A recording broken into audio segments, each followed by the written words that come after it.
Най-голямата грешка с шоколада не е, че го ядеш.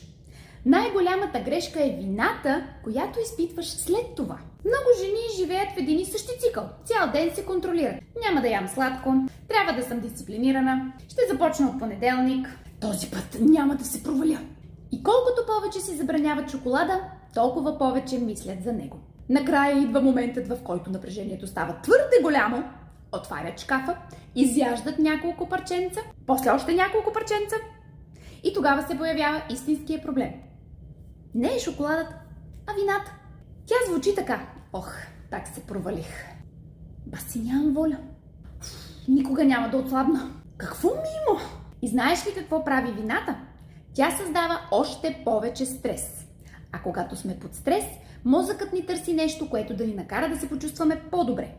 И много често отново посягаме към храната. Така се ражда порочният кръг. Забрана, желание, преяждане, вина, още стрес, още храна.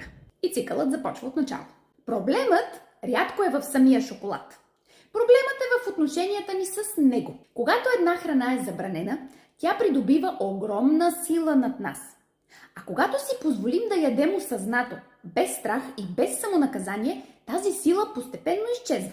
Така че, следващия път, когато посегнеш към шоколада, се запитай: какво се случи днес? Как се чувствам в момента? От какво имам нужда? Защото понякога не храним тялото. Храним умората, стреса, самотата, разочарованието или нуждата някой най-после да се погрижи за нас. Шоколадът може да даде утеха само за няколко минути. Но истинската промяна започва тогава, когато разберем каква емоционална нужда се опитваме да нахраним чрез него. Последвай ме за още подобни видеа.